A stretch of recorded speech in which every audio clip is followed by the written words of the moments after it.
Entonces, bueno, pues iniciando con el tema de magmatismo y rocas ígneas. Los objetivos que vamos a ver los pueden leer de ahí y ya los tienen en su diapositiva. Y bueno, vamos a abarcar varias cosas. Vamos a ver cuántos de estos objetivos podemos cubrir hoy. Y si no termináramos, los tendremos que cubrir después, en otra sesión. Bueno, entonces vamos a comenzar. ¿Qué es el magma? Pues el magma ya lo habíamos mencionado antes, ¿no? Es roca fundida, es roca fundida. Inicialmente, ¿dónde se forman los primeros magmas? Vamos a decirlo así, ¿no? Inicialmente, ¿dónde se forman los magmas? Pues eso sí ya lo habíamos visto en la astenosfera. En la astenosfera, en el manto astenosférico, ahí es donde el manto con estas dinámica convectiva, etcétera, etcétera, puede fundirse. Y eso ya un poco lo habíamos mencionado. El proceso de fusión ocurre de dos formas diferentes. Uno es la fusión por descompresión. Y para entenderla necesitamos entender esta gráfica, ¿sí? En esta gráfica, en este eje, y estaría bien que lo dibujaras en tu cuaderno como si estuvieras tomando apuntes de la verdad. Pones un eje horizontal, como si fuera el eje X, y ahí pones a que aumente la temperatura. Y luego uno vertical también lo pones, pero lo pones para abajo, donde aumente la presión y la temperatura. Y dibujas esta raya roja, ¿sí? ¿Sí? Que se llama curva de Solidus, o simplemente es una curva que divide el estado sólido de la materia, ¿sí? Y el estado donde ya se ha comenzado a fundir, ¿sí? Entonces, me parece que si tú pones un punto en cualquier lugar de esta gráfica, pues es un par ordenado de un dato de temperatura y un dato de presión. Son parejas de datos X, Y. Y hay condiciones de presión y temperatura en las que la astenosfera es sólida y hay condiciones de presión y temperatura en donde la astenosfera puede comenzar a fundirse, ¿sí? Esto es una gráfica simplemente, ¿sí? Ahora, imaginemos que el manto astenosférico está aquí en estas condiciones. ¿Cuáles condiciones? Pues lo leerías aquí. Es tan solamente ejemplificativo la explicación que ni siquiera le ponen una escala, nada más te dicen que es profundidad y presión. Entonces, aquí leerías la profundidad o la presión, aquí en este eje la leerías, y si proyectaras esta línea aquí, aquí leerías la temperatura. A esas condiciones profundas, astenosféricas, ¿sí? Pues el manto está sólido aquí, está sólido, que está del lado de lo sólido. Pero si el manto sube, si el manto subiera, como lo propone esa trayectoria de esa flecha morada que está ahí, pues atravesaría la curva de Solidus o atravesaría esa curva roja, ¿sí? Que nos limita los diferentes estados de agregación y comenzaría a fundirse. Precisamente eso es lo que pasa en la dorsal. En esta dorsal que está aquí, que ustedes ya saben que es una dorsal, en esta dorsal que va pasando por aquí, que seguro ya la exploraron en Google Earth miles de veces, pues ahí el manto asciende, ¿cierto? Cierto. Y entonces se funde, ¿cierto? Cierto. ¿Y cómo se funde? Por descompresión. Lo mismo sucede en las plumas del manto. Esto es Hawái, ¿sí? El punto donde ahorita está el volcán activo de esta pluma del manto, ¿sí? Y aquí está la cadena de islas volcánicas que provocó esa pluma del manto. La pluma del manto es una porción de manto que sube, sí, y si sube se está descomprimiendo, o se está, sí, se está despresurizando, sí, sí se está. Bueno, pues una pluma del manto es una trayectoria como esta morada también, y por eso la pluma del manto también se funde, ¿sí? Son ambientes tectónicos diferentes. En una dorsal estás en un límite entre placas, en un punto caliente, estás en una localidad intraplaca, metida en la placa, no en el límite de placa como en la dorsal, sino intraplaca, pero bueno, detalles, ¿no? Importantes, pero detalles. Al fin y al cabo, el manto asciende. El manto asciende. Y, como lo acabamos de ver en esta gráfica, el comportamiento termodinámico de este sistema, pues te dice que si tú aquí, a esta misma temperatura, tienes una trayectoria de descompresión, pues estás destinado a fundirte. Muy bien. Pues la otra manera en la que nos podemos fundir es la adición de fluidos acuosos. Simplemente lo que queremos es fundir el manto, ¿ok? Lo que queremos es fundir el manto. Bueno, lo que vamos a hacer ahora es tratar de fundir el manto de una manera diferente que no sea descompresión. Tal vez que el manto no se mueva, tal vez que el manto no se mueva, ni que se descomprima, ni que se comprima. Nada de eso, ¿no? Sino que simplemente queremos fundirlo cuando está ahí. ¿Qué tendríamos que hacer? Otro modo de fundir eso es echarle agua, dicho burdamente. Porque cuando le echo agua, que es el principal volátil del cual estaremos hablando en este mecanismo, cuando tú añades agua o volátiles al manto, le baja su punto de fusión. Voy a repetir, si añades agua, el manto baja su punto de fusión. ¿Qué quiere decir eso? Pues que se va a fundir a menores temperaturas que si su punto de fusión siguiera alto, ¿no? Y entonces, si me bajan el punto de fusión, pues me voy a fundir más fácil. Básicamente ese es el mensaje, ¿sí? Y si me estoy fundiendo más fácil, pues eso quiere decir que si esta era mi curva que marcaba el límite entre los estados de agregación sólido y líquido, bueno, pues ahora esta curva, llamada curva de Solidus, ¿sí? Ya no va a ocurrir aquí donde está la línea punteada, roja. Ya no va a estar ahí, se va a mover, como dice esta flechita. Se va a mover para acá a temperaturas menores temperaturas. Va a ocurrir a menores temperaturas. Ahora esto va a ser sólido. Y del otro lado de la curva azul, esto va a ser, ya se va a comenzar a fundir. Y entonces, imaginemos el mismo manto de antes, este de aquí, ¿no? No cae en el mismo. Ese de aquí, ese mismo, igualito, igualito. Bueno, pues si yo le añado agua, resulta que ahora cuando se deprimió el punto de fusión, pues ahora ese manto que en otras situaciones hubiese sido sólido, pues ahora se funde, se comienza a fundir. ¿Dónde ocurre eso? Bueno, en las zonas de subducción. En las zonas de subducción como estas dos de aquí, ¿sí? Aquí hay una corteza oceánica yéndose por debajo de una corteza continental y aquí hay una corteza oceánica yéndose por debajo de una corteza oceánica, que se forma aquí una cadena montañosa de volcanes, un arco volcánico continental, y que se forma aquí un arco de islas volcánicas, un arco de islas volcánicas. Bueno, ¿qué es lo que pasa? Pues ustedes recuerdan, ¿no? Cuando esta placa, tomemos este caso que nos es muy familiar, ¿no?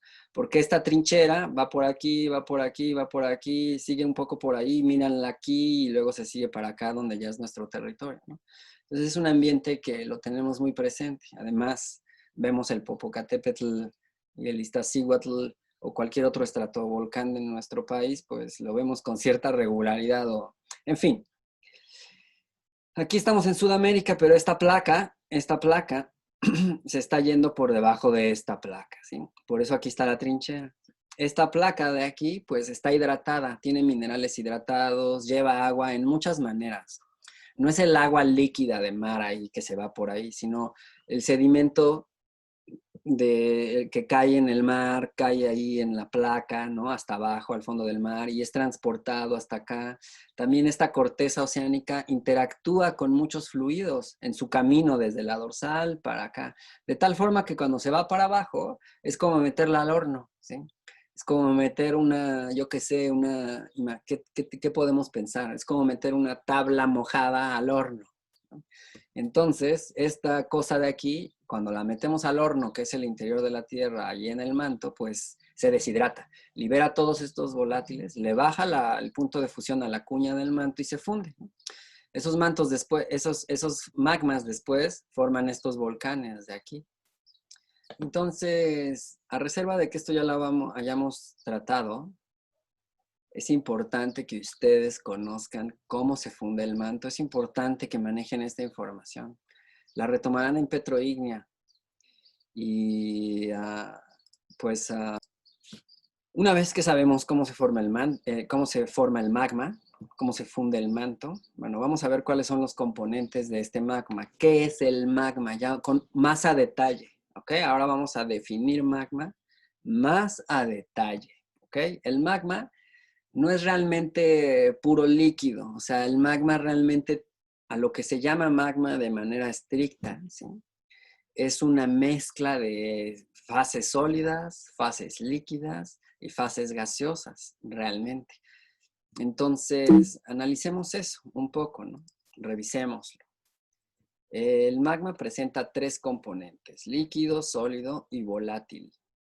Volátil, si no recuerdas qué es, pues son los elementos químicos de la tabla periódica que son más volátiles, ¿no? Que son más estables en la mayoría de las condiciones en el estado gaseoso, ¿sí? En fin, podrías pensar en algunos componentes volátiles, ¿no? Y si no, pues aquí hay escritos unos, ¿no? Es más común que tú escuches del CO2 gaseoso que sólido, ¿no? En fin. Entonces, ¿qué pueden ser? Analicemos la fase líquida del magma. Bueno, a la fase líquida, más estrictamente, ¿sí? A la fase líquida del magma se le llama fundido, ¿sí? Y esto es, pues, a eso sí podrías pensarlo como roca fundida, ¿sí? Son silicatos fundidos, es un fundido silicatado, ¿sí? Que tiene hierro, magnesio, aluminio, calcio, sodio y potasio, todos los elementos que después van a formar a los silicatos, ¿verdad? ¿Verdad? Entonces, ahí está todo moviéndose en el fundido. Todo está fundido, es en el estado líquido, ¿sí? Lo que pasa es que cuando se forma un magma, pues está caliente, pero pues toda cosa que esté caliente está destinada a enfriarse. Y el magma está destinado a enfriarse. Y cuando se enfría, se forman las rocas ígneas. Y entonces, no es que se enfríe todo de sopetón, ¿sí? Pues, ¿por qué? Porque hay unos silicatos que tienen un punto de fusión más altos que otros. Hay unos silicatos que son más refractarios que otros. Es decir, hay minerales que se forman antes que otros. En el magma caliente que se va enfriando, hay minerales que se van a formar a temperaturas más altas cuando este se empieza a enfriar y va a ir quedando cada vez menos fundido, y los últimos minerales que cristalizan, ¿sí? Pues lo harán a temperaturas más bajas. De tal manera que podemos imaginarnos un instante en la historia de la vida de este magma, ¿sí? Y ver cómo los primeros cristales ahí están flotando. Los primeros cristales están flotando en el fundido, ¿sí? Están flotando en el fundido, felices, ahí están. Son los primeros, ¿sí? También el magma tiene gases disueltos. El magma tiene gases disueltos. Y aquí es una gráfica muy similar a la anterior. Esta de aquí, de la derecha, es una gráfica súper similar, ¿sí? Porque el eje vertical es el mismo. Presión y profundidad. Pero el eje horizontal es la cantidad de agua, el principal volátil de los magmas. No es el único, pero es el principal. ¿Ok? Entonces, esta curva, pues es la curva de saturación del volátil que esté aquí, la curva de saturación de agua. ¿La curva de saturación de quién? Del magma. Entonces el magma tiene a este volátil, lo tiene ahí disuelto en el fundido, ¿sí? Como el CO2 de tu cerveza o tu soda. Cuando está con la corcholata está disuelto. Pero si tú abres la corcholata o si agitas antes un poco ahí para hacer esto más dramático, ¿sí? Destapas y el gas que antes estaba disuelto, pues ante el cambio de presión, ya no puede estar más disuelto y se exsuelve y se forman burbujas, esa burbuja maravillosa de la cerveza, ¿sí? Gracias a todos los dioses por ella, pues se forma cuando se despresuriza el sistema, porque la solubilidad es mayor, la solubilidad de los volátiles, la solubilidad de los gases, aumenta con la presión. Y si yo me despresurizo, es decir, si el magma asciende, pues se va a despresurizar y va a llegar un momento en que ya no va a poder disolver tanto gas y va a formar burbujas. Toma una fotografía en ese momento del magma y aquí está esta fotografía. Gracias. Aquí está esa fotografía. Hay cristales, hay fundido y hay burbujas, burbujas de volátiles. ¿Ok? Entonces, decir magma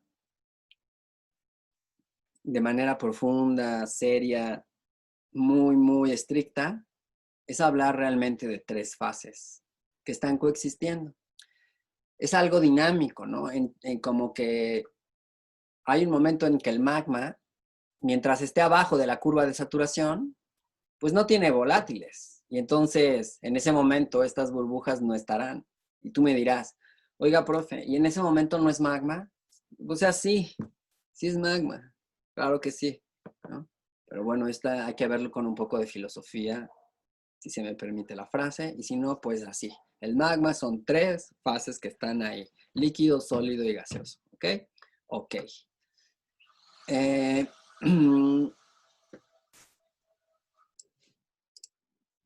ok, entonces vamos a enfriar y a solidificar ese magma.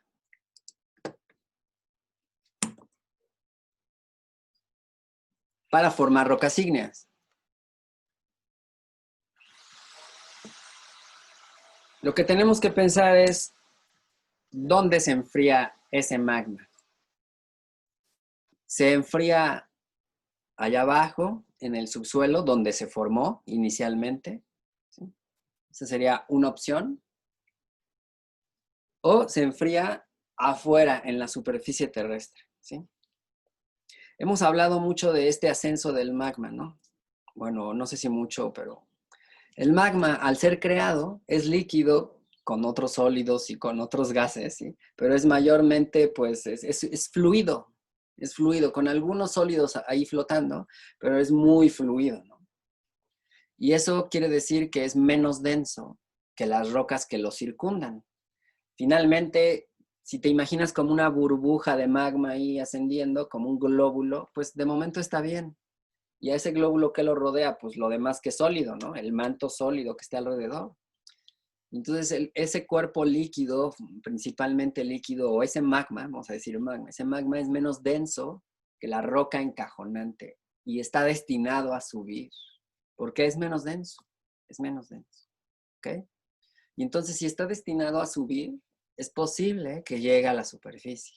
Es posible que ese magma creado en el manto suba, se tope con la corteza primero, atraviese la corteza, interactúe con ella, probablemente la asimile también, y luego salga a la superficie. ¿Sí? Cuando este magma sale a la superficie se le llama lava.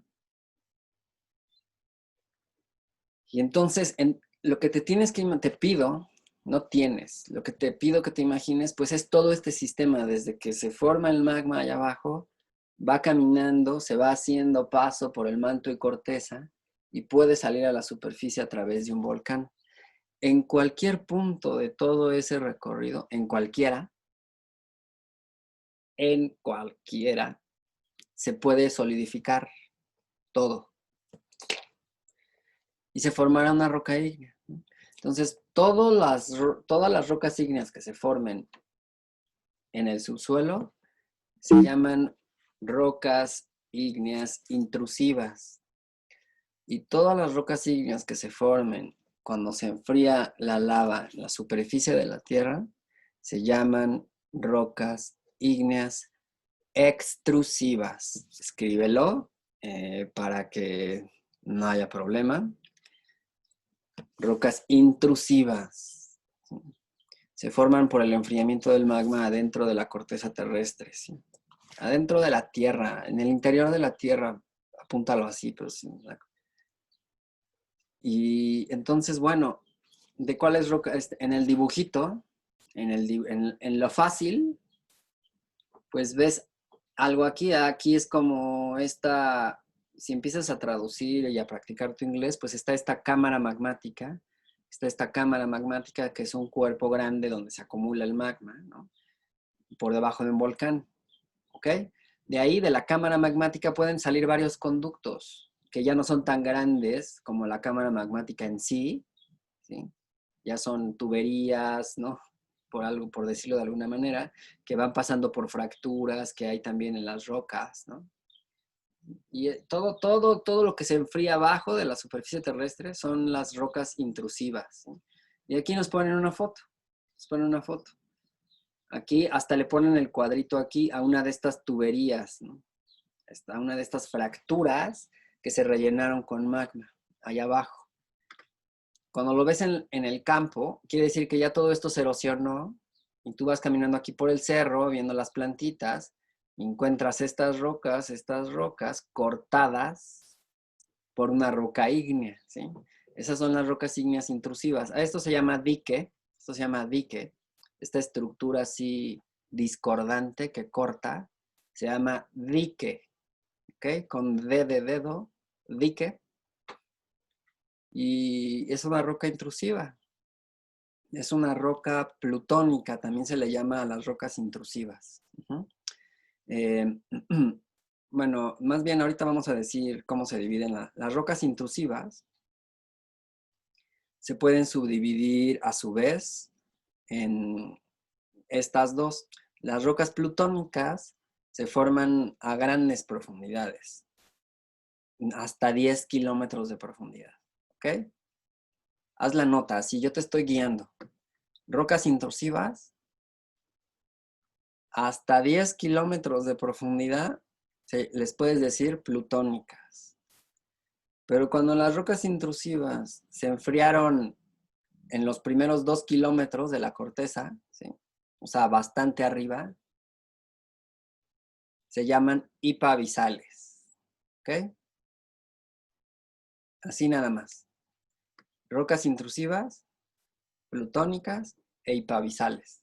¿Cuáles son las más someras? Las hipabisales. ¿Cuáles son las más profundas? Las plutónicas. Después, si todo esto sale, puede salir de dos maneras. Mucha atención, ¿sí? Esto es probablemente la primera clase de vulcanología que tengas en tu vida, probablemente. La erupción del magma, de la lava aquí, o sea, la erupción de esto que está fundido, cuando digo magma ya sabes a qué me refiero, ¿ok? La erupción de este magma por aquí puede ocurrir de dos maneras. Una muy explosiva, una manera muy explosiva, un estilo eruptivo muy explosivo, formando esto que estoy señalando aquí y esto de aquí. Una nube de ceniza o un flujo de ceniza. Flujo de ceniza. Nube de ceniza. Flujo de ceniza. ¿Sí? Esa es una forma. Y la otra forma es en una forma poco explosiva o casi nada explosiva. Poquito explosiva, sí, sí, pero no tanto como acá. ¿Qué se forma ahí? Bueno, ahí ya no se forma tanta ceniza y tanta pedacería. Se forma un flujo, este es un flujo de ceniza, este es un flujo de lava. Probablemente estés más familiarizada o familiarizado con un flujo de lava que con un flujo de ceniza. Probablemente no, yo qué sé. no importa. Así son las dos formas, no importa por ahora. Eh, esta es la otra forma en la que puede hacer erupción el magma. Esta variante explosiva, ¿sí?, se da porque el magma traía en ese momento muchos volátiles. Cuando tienes muchos volátiles, fíjate, aquí hasta te lo ponen, magma ascendiendo, ing, terminación ing en inglés, magma ascendiendo en un conducto, ¿sí? Pues va aquí, imagínate, ¿cuál conducto, profesor? Bueno, este. Entonces, mientras más sube, mientras más sube, mientras más sube, más se despresuriza, se forman burbujitas chiquitas, burbujitas grandotas. Además, si hay algunas leyes de la termodinámica que te sepas, pues la ley de Boyle dice que el volumen, ¿sí?, aumenta con la disminución de la presión. Es decir, el volumen es inversamente proporcional a la presión. A mayor presión, el volumen de las burbujas es menor. A menor presión, el volumen de las burbujas es mayor. Es decir, los gases se expanden. ¡Wow! Entonces imagínate una columna de magma líquido ascendente por aquí, que viene hacia ti, que estás aquí arriba, ¿sí? Y no, pues, es algo tremendo. Y probablemente en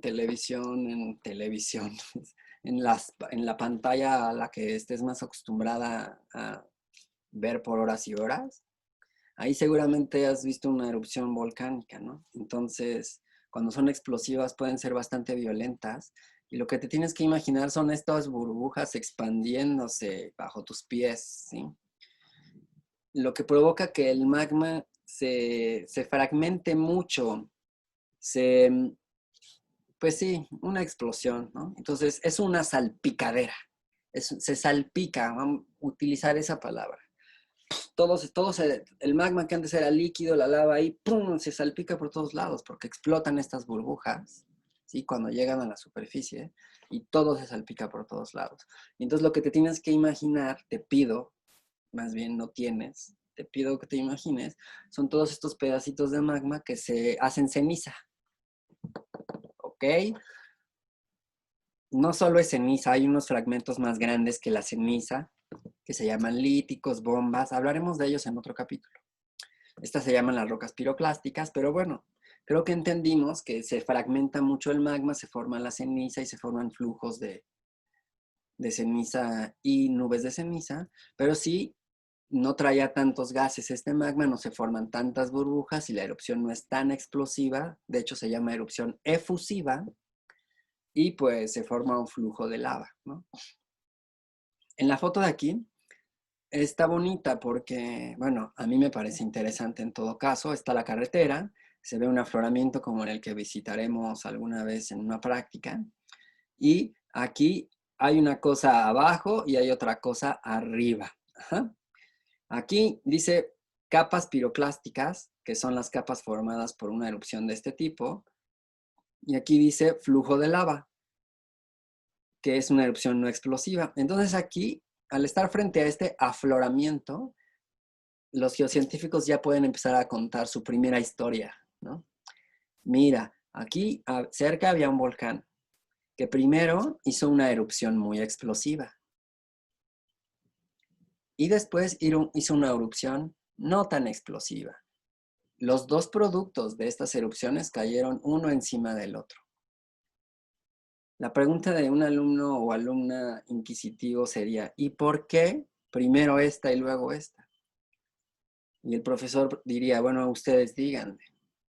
Pero lo que yo me imagino es que si este magma primero trae muchos volátiles, pues primero es muy explosivo. Y es como el inicio de la destapada de tu cerveza. Pero una vez que todo, y se la espuma por todos lados. Pero una vez que se acaban los volátiles, porque ya salieron, pero la erupción sigue, por ejemplo, pues entonces a lo mejor las erupciones que sigan, subsecuentes, ya no van a ser tan explosivas. Y entonces en el registro geológico escrito en las rocas, pues tú vas a ver esa historia, la vas a ver primero aquí. Mira, primero fue explosivo, se acabaron los gases, y el estilo eruptivo cambió en el mismo volcán. Y ahora salió lava. Qué bonita historia. Un mini ejemplo de geología, ¿no? Esto sí es geología, porque al final es leer la historia del planeta escrita en las rocas, cualquier roca que ésta sea, ¿no? En este caso ígneas, Bueno, entonces las rocas extrusivas se forman por el enfriamiento del magma en la superficie terrestre, ¿sí? Y ya vimos los estilos eruptivos que podría haber. Como les decía, las rocas piroclásticas son las de las erupciones explosivas y las rocas efusivas son las de las erupciones no tan explosivas, ¿ok? O sea, lava.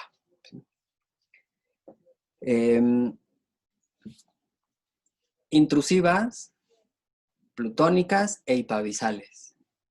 Extrusivas, efusivas y piroclásticas. Dependiendo de cómo se enfríe el magma, ¿sí? Se va a decir que va a generar diferentes texturas, ¿sí? Entonces, cuando el magma se enfría, los iones empiezan a organizarse en núcleos cristalinos, los cuales crecen por continua adición de materia, hasta que los iones tengan la capacidad de desplazarse en el fundido. Es decir, aquí lo que estamos viendo es el nacimiento de un cristal, ¿sí? Entonces, lo que te tienes que imaginar es un magma que se está enfriando, por favor, porque pues si no, ¿cómo va a formar un cristal? Y entonces están ahí los elementos y pues ahora se quieren enlazar. En vez de que haya sílice, oxígeno, hierro, calcio, magnesio, potasio, por todo el magma ahí en estado líquido, ¿sí? Pues quieren empezar a organizarse para formar cristales, ¿no? Y entonces el proceso inicial se llama nucleación, ¿sí? Y aparte se forma un núcleo inicial por la primaria organización de alguno que otro átomo que ya se enlazó, y a partir de ahí va creciendo un mineral, ¿no? Entonces, ese es el mensaje principal, la nucleación, ¿sí? Esa palabrita, búscala en tus apuntes, en tus libros, nucleación, ¿sí? Es la primera semillita, ¿sí?, del mineral que a partir de ella empieza a crecer, ¿no? Muy bien, entonces lo que tenemos que tener en cuenta es la velocidad a la cual se enfría el magma, porque es decir, se enfría rápido o se enfría lento, porque eso va a definir en qué manera ocurre este proceso, esta nucleación. ¿Mm? Este proceso, si esto ocurre muy rápido, ocurren ciertas cosas, ciertas texturas. La roca se va a ver, la vas a apreciar de diferente manera que si esto se enfría lento, y esto sucede lento, ¿ok? Entonces, la velocidad del enfriamiento del magma juega un papel clave en definir la textura de una roca ígnea, es decir, el aspecto de la roca en términos de tamaño, forma y la disposición de sus componentes. Esto quisiera que se lo aprendieran para toda su vida, quisiera. Tamaño, forma y disposición de sus componentes. ¿De cuáles componentes? De sus componentes minerales. Esa trilogía maravillosa, ¿sí?, se llama textura, ¿sí? ¿Qué es textura? Bueno, pues es el arreglo de los componentes minerales de una roca tomando en cuenta su tamaño, su forma y su disposición, su arreglo, ¿no? Eso es la textura. Ojalá le pido a los dioses del Olimpo que manejen el término de textura en toda su carrera. La solidificación en condiciones intrusivas es un proceso, ustedes ya saben cuáles son estas condiciones, es un proceso muy lento, ¿sí? En este caso, los iones contenidos en el magma mantienen una buena capacidad de movimiento, por lo que logran organizarse y formar cristales visibles sin la ayuda de una lupa. ¿A qué se refiere esto del movimiento? Bueno, una vez formado un núcleo, ¿sí? Este núcleo está flotando ahí en el resto de todo este sistema magmático, ¿no? Ahí está. Y entonces, al ir coexistiendo con el fundido que lo rodea, este núcleo que ya es sólido, al ir coexistiendo con el fundido que lo rodea, el fundido le aporta material, le aporta iones. Y entonces, ese núcleo, esa semillita, al ir interactuando con el fundido que lo rodea, va adquiriendo material para crecer y crece el mineral. A eso se refiere esto, ¿ok? Y entonces, si el enfriamiento es lento, ¿cuál es el mensaje rápido, práctico? Se forman cristales grandes, visibles a la vista de un ser humano como tú y como yo, ¿sí? También visibles de cualquier otro animal, pero bueno, ahorita estamos nosotros y con nosotros está bien. Entonces, si tú ves una roca, aquí si quieres yo te digo la escala, de aquí a acá, de aquí a acá, mide 9 centímetros, ¿ok? De aquí a acá, 9 centímetros. 9 centímetros. ¿Qué es lo que hay ahí en esa imagen? Una roca ígnea. ¿Esta roca ígnea qué es? Es una roca intrusiva. ¿Cómo sé que es intrusiva? Por su textura. ¿Cómo es su textura? De grano grueso. ¿Cómo de grano grueso? Sí, se le ven los cristales grandes, visibles. ¿Por qué? Porque tuvieron tiempo para crecer. Porque el enfriamiento fue ¿cómo?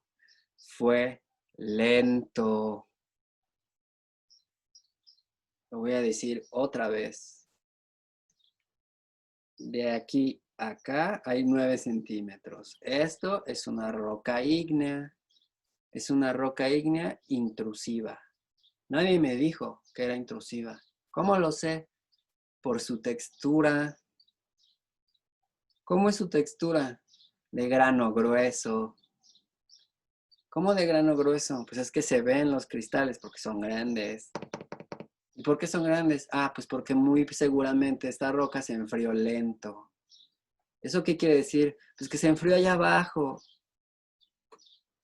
donde está más caliente. Si no, ve las gráficas que hemos puesto anteriormente y vas a ver que está más caliente.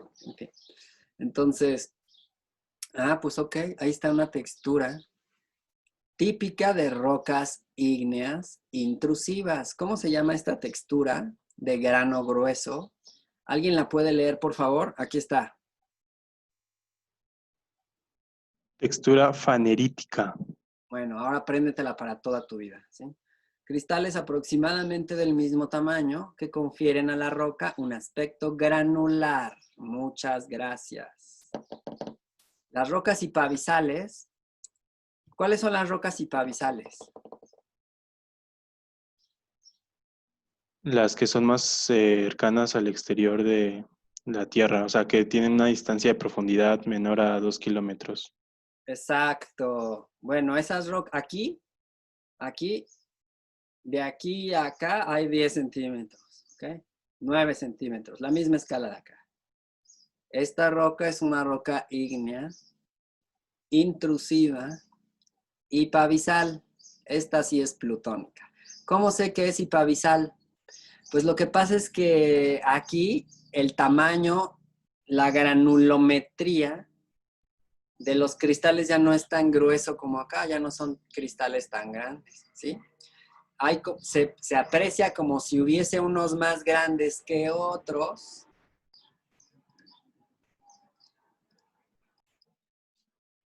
Esta textura, ¿sí?, de esta roca hipabisal se ve diferente a la roca de una textura de una roca plutónica, ¿sí? Porque la hipabisal se enfrió más arriba. Y entonces, en cuanto a rapidez, ¿cómo fue el enfriamiento de esta con respecto a esta? Díganme otra vez. Fue más rápido. Más rápido, gracias. Bueno, cuando la solidificación ocurre en condiciones extrusivas, ustedes ya saben cuál es, el rápido enfriamiento del magma inhibe el movimiento de los iones. inhibe el movimiento de tu núcleo, si así lo quieres ver, ¿sí? Por lo que solo se logran formar cristales pequeños, visibles únicamente con un microscopio o con una lupa, ¿no? En esta foto tenemos una roca ígnea, ¿sí? Ah, sí. Y entonces el otro tipo te va a decir, ¿cómo sabes? Bueno, pues porque es el tema de rocas ígneas, hello. Bueno, ok, pero ¿es una roca ígnea intrusiva o extrusiva? Y yo, sin que nadie me diga, le voy a decir, es extrusiva. ¿Cómo sabes? Por su textura. ¿Cómo es su textura? De grano fino. O yo no puedo ver los cristales a simple vista, son muy pequeños. O necesitaría una lupa para apenas verlos, o un microscopio. Luego hablamos de cómo se usa un microscopio para ver rocas, ¿ok? Entonces, ok, ¿y eso qué quiere decir? Pues que esto se enfrió rápido, y por eso es una roca extrusiva. La roca de grano fino, la textura de cristales pequeñitos, ¿alguien la puede leer? Textura fanítica. ¿Cuál era la de grano grueso, compañero? Fanerítica. Sale. Entonces, aquí vienen unas texturas especiales, ¿sí? Que son típicas de rocas volcánicas. Fíjense cómo empezar a ser petrólogos, porque este capítulo es un poco, pues es muy petrológico, va de las rocas ígneas en particular, entonces es mucha petrología lo que estamos viendo aquí. Entonces, esta textura es muy común entonces, ya me perdí, pero ya me encontré. Entonces, el estar en petrología es ocupar muchos términos y muchas palabras nuevas, ¿no? Entonces, bueno, en estas rocas volcánicas que te estoy poniendo aquí, todas estas tres son rocas volcánicas, que un poco ya con el contexto que tienes, pues ya sabes que son rocas extrusivas, por ejemplo, ¿sí? Bueno, en estas rocas volcánicas, aquí te estoy poniendo otro ejemplo, ¿sí? Son texturas muy particulares. Ahorita te voy a decir cómo se llama el nombre de esa textura, aunque tú lo puedes ver en tu diapositiva, porque es así la animación que sigue. Vamos a ello. ¿Cuál es esta textura? Es una textura en la que tú ves una roca, ¿sí? ¿Cuál? Esta o esta, en la que sí se ven algunos cristales a simple vista, o sea, ¿sí los ves? ¿Sí los ves? Ahí están. Hay unos blanquitos, no sé qué. Y hay unos aquí blancotes, más grandecillos, ¿sí? La escala de estas muestras de mano es muy similar. Entonces aquí, en el lado largo, ponle más o menos 10 centímetros. Y eso miden estas muestras, por lo general, te lo juro. Entonces, o imagínate imagínate tu puño cerrado, así, ponlo aquí. Ese es el tamaño de la muestra. Ese es el tamaño que se busca en una muestra perfecta, ¿ok? Les llaman almohadillas, ¿no? Que es como una almohada de roca, ¿no? Son las muestras perfectas. Bueno, vamos a ello. Entonces, se ven esos cristales a simple vista, o sea que eso indica que el enfriamiento muy rápido, muy rápido, muy rápido, muy rápido no fue.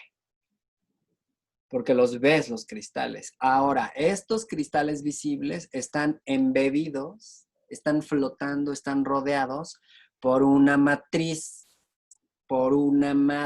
afanítica. Matriz afanítica. Lo bueno es que tú ya sabes qué quiere decir afanítica. Aquí está. Afanítica. Y entonces a esa textura en particular se le llama textura porfídica. ¿Sí? Porfídica o también porfirítica. Así como porfirítica. Porfirítica o porfídica. Es lo mismo, ¿sí? En inglés, también porphyritic o porfidic lo encontrarás, ¿sí? Textura porfídica o porfirítica, ¿sí? Ya hoy has aprendido 3 nuevas palabras, afanítica, fanerítica, porfirítica o porfídica, que son petrología pura, ¿no? Que hablan acerca de la textura de las rocas ígneas. Como se distinguen cristales de matriz, ¿sí? A estos cristales que están embebidos en la matriz se les llama, ¿quién lee aquí esto? Fenocristales. Fenocristales, ¿sí? Entonces, a una textura porfirítica o porfírica la componen dos cosas. Vuélvelo a leer, los Fenocristales. y la. Matriz afanítica. Exacto, qué bueno que lo pusiste con afanítica, muy bien. Esa es la textura porfirítica, ¿ok? Es típica de rocas volcánicas. ¿Por qué ocurre así? O sea, esta también es una roca volcánica que es nada más afanítica. Bueno, ya está, pero hay una textura, hay otra textura, además de meramente afanítica, que también presentan las rocas extrusivas. Los flujos de lava, todas estas tres son lavas. Ahorita esto es importante de mencionar, porque ya mencionamos los tipos de erupción anteriormente. Todas las rocas que vamos a estar tratando ahorita, ¿sí? Extrusivas, a menos de que yo diga lo contrario, ¿ok? Son de estas, no de las piroclásticas, sino son de las que son lavas. Es importante mencionarlo y qué bueno que ya lo hice para que no se confundan, porque esta es la primera vez que ven esto y probablemente han escuchado muchas cosas de los volcanes, pero no han tenido una clase de petrología. Y esto sí es una clase de petrología. Entonces, las que vamos a estar mencionando son las que son flujos de lava. Las piroclásticas las mencionaremos después. Si es que yo no hago ningún comentario al respecto, lo que estamos viendo son lavas, ¿ok? Gracias. Entonces, aquí están, estas son texturas, la afanítica y la porfírica son texturas típicas de lavas. Voy a hacer un breve paréntesis, ¿sí? Me voy a regresar aquí a las hipabisales, ¿sí? Hay veces que las hipabisales no solamente van a tener grano más chiquito que este, y que todavía se puede ver, los cristales, pero más chiquitos, ¿no? Hay veces que las hipabisales pueden ser porfíricas, ¿sí? Pero aquí la clave, y escúchame bien, por favor, escúchame bien. ¿Sí? Las hipabisales a veces pueden ser porfiríticas o porfíricas. ¿Cómo voy a saber si es una lava cuando veo una textura porfirítica o si es una hipabisal que sea porfirítica? A ver, ¿alguien se anima a tratar de responder? ¿Me contestó bien? Pues pregunte. Otra textura, ¿sí? Es la afanítica vesicular o porfírica vesicular. Y creo que se explica sola, ¿sí? Porque las rocas anteriores no tenían vesículas, las volcánicas, ¿sí? Bueno, las rocas anteriores. Y estas sí tienen, ¿sí? Son rocas volcánicas las dos. La textura vesicular es típica de rocas volcánicas.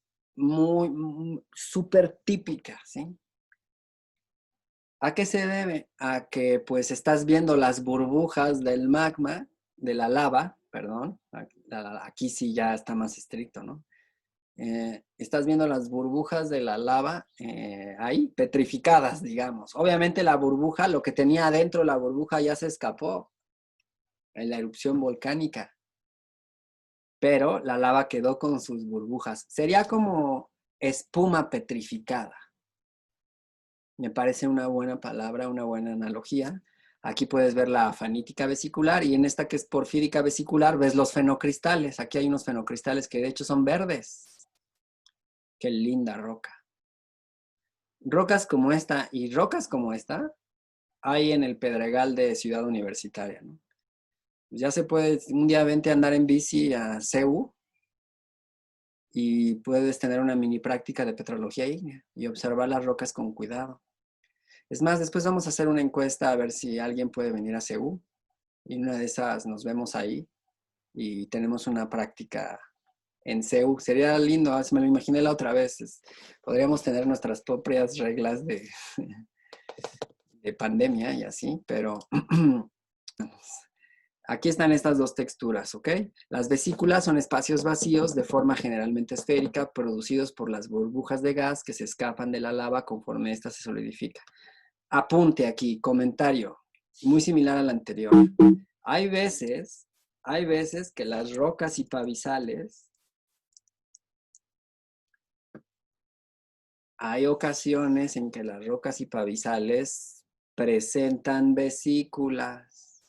O sea, puede ser, puede ocurrir. Depende de a qué nivel esté ese nivel hipabisal. Es menor a 2 kilómetros, pero no es lo mismo 2 kilómetros que menos de 1.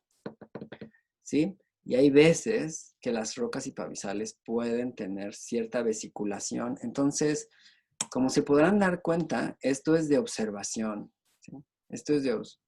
Los geocientíficas y geocientíficos son buenos observadores o buenas observadoras, en teoría, ¿no?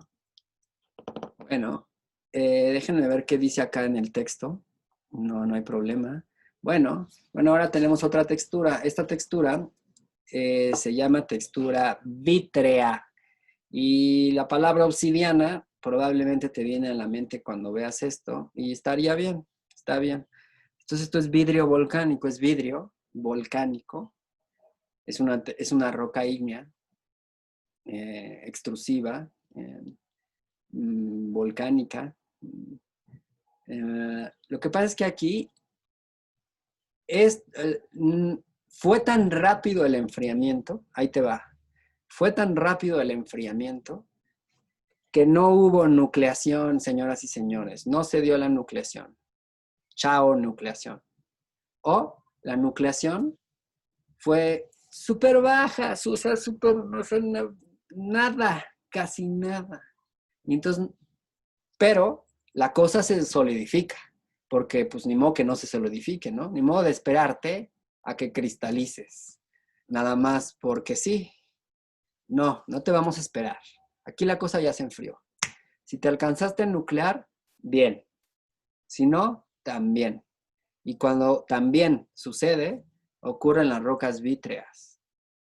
¿Sí? Ahí sí, exclusivo de rocas volcánicas. O sea, es una roca hipabisal ya está muy cañón que tenga vidrio, ¿sí? ¿No? O sea, no, esto es exclusivo de rocas extrusivas, de rocas volcánicas. El enfriamiento en la superficie terrestre ocurre de manera extremadamente rápida. Los iones se congelan antes de poder organizarse en estructuras cristalinas, por lo que el magma solidifica como un vidrio amorfo. Dudas, quiero una duda al menos, así. Por favor, adelante. ¿Cuál es el origen de la textura porfirítica realmente? Lo que pasa es que primero, tal vez el magma estaba aquí abajo, aquí está la superficie, y el magma se formó aquí y empezó su camino hacia la superficie terrestre, ¿no? Y entonces aquí pues ya se va enfriando. Perdón, estoy lidiando con mi computadora. Aquí ya, por favor, quítate. Bueno. El origen de la textura porfirítica. Entonces se origina el magma aquí y empieza a ascender, pero en este ascenso ya se va enfriando. Tienes que visualizar eso. Entonces hay algunos minerales que empiezan ya a nuclear. ¿Ah? Entonces ya aquí el magma ya viene con unos cristalitos. Si el camino de aquí a acá es lo suficientemente largo como para que esos cristales crezcan lo suficiente, pues ya cuando el magma llega aquí, ya tiene algunos cristales. Y cuando hace erupción, como lava, ahorita estamos tratando las lavas, pues ya tiene unos cristales ahí que se trae como si fueran unos hielos ahí, ¿no? Lo que pasa es que ahora sí, la tasa de enfriamiento a la que se formó, que tenía mientras ascendía, no es la misma tasa de enfriamiento que tiene cuando sale a la superficie, que está más frío. Y entonces, la textura resultante es la textura porfirítica o porfídica.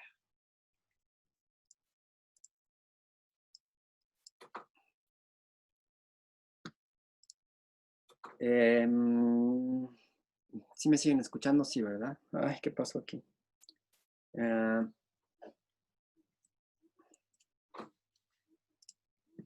Ok. ¿Cómo se clasifican las rocas ígneas? Pues bueno, podemos clasificarlas de varias formas, la verdad. De hecho, ya vimos una clasificación. Vimos una clasificación por texturas. La clasificación textural de rocas nos habla en general de las rocas de las rocas intrusivas y de las extrusivas, ¿sí? O volcánicas. Y las intrusivas se dividen en plutónicas e hipabisales, y las extrusivas o volcánicas se dividen en, como era, flujos de lava o rocas piroclásticas o las lavas, ¿no? Si me equivoco, corríjanme, por favor. También soy un ser humano, pero sí sé petrología ígnea, se los juro. Ahora vamos a ver otra clasificación, porque lo anterior es una clasificación. Con solo ver una roca ígnea ahora, hoy por hoy, aunque sea en foto, tú ya puedes saber si se clasifica como intrusiva, o si es plutónica o hipabisal, o si es lava, o si es extrusiva. Entonces esa clasificación ya la tienes. Ahora lo que vamos a ver es una clasificación que ya tiene que ver, como lo apuntaba un poco hace rato el compañero, con su composición, ¿Qué minerales exactamente tienen? Ya sé que tienen esta u otra textura, pero ¿qué minerales son? Porque eso está muy relacionado con la composición de esa roca y por consiguiente la composición del magma. Entonces tenemos que contar los principales minerales que forman a estas rocas, ¿ok? Las rocas ígneas contienen dos tipos principales de minerales silicatados. Por un lado están los minerales máficos, no mágicos con G, máficos, ¿sí? ¿Por qué se llaman máficos? Porque son ricos en magnesio y son ricos en hierro, ¿sí? Ahí se llaman estos minerales. Estos silicatos son el olivino, el piroxeno, anfibol y biotita, una mica. Es una mica. Y de estos son diferentes tipos de silicatos. Ojalá te acuerdes de cuando vimos estos grupos minerales. Por otro lado, también están los minerales félsicos. ¿Por qué se llaman félsicos? Porque tienen silicio y aluminio. Y entonces, pero esto de félsicos también viene de que tienen feldespato y cuarzo. Pero bueno, no importa, ¿eh? Máficos y félsicos. ¿Cuáles son los félsicos? La plagioclasa, la ortoclasa, feldespatos los dos, muscovita, otra mica, pero es blanca, esta es negra, blanca, y el cuarzo. Aquí sí, recomendación súper amplia. Haz tu apunte de estas cosas, haz tu apunte. Tener el PowerPoint de la clase no son tus apuntes, ¿sí? Estos...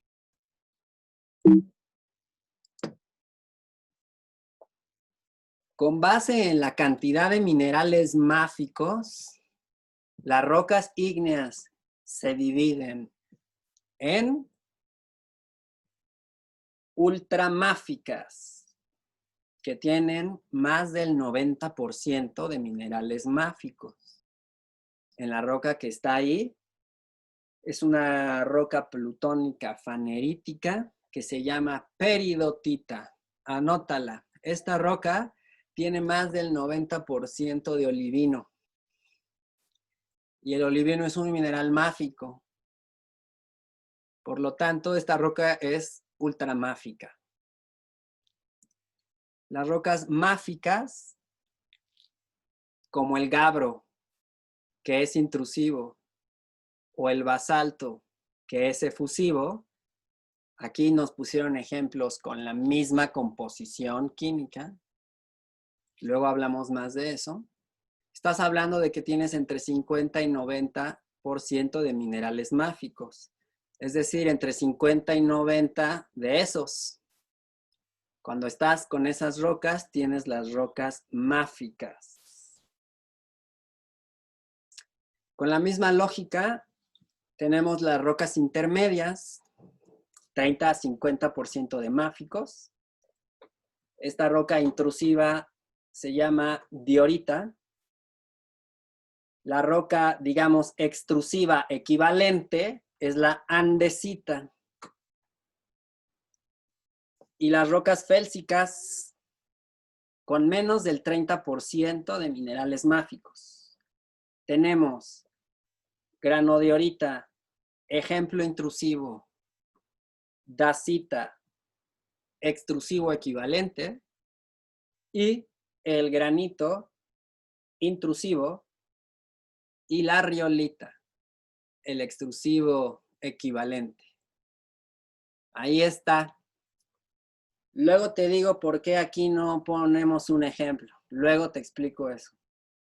De momento, de este lado están las rocas ultramáficas, de este lado están las félsicas. Y es un espectro muy bonito de rocas ígneas, de momento marcado por el porcentaje de minerales máficos.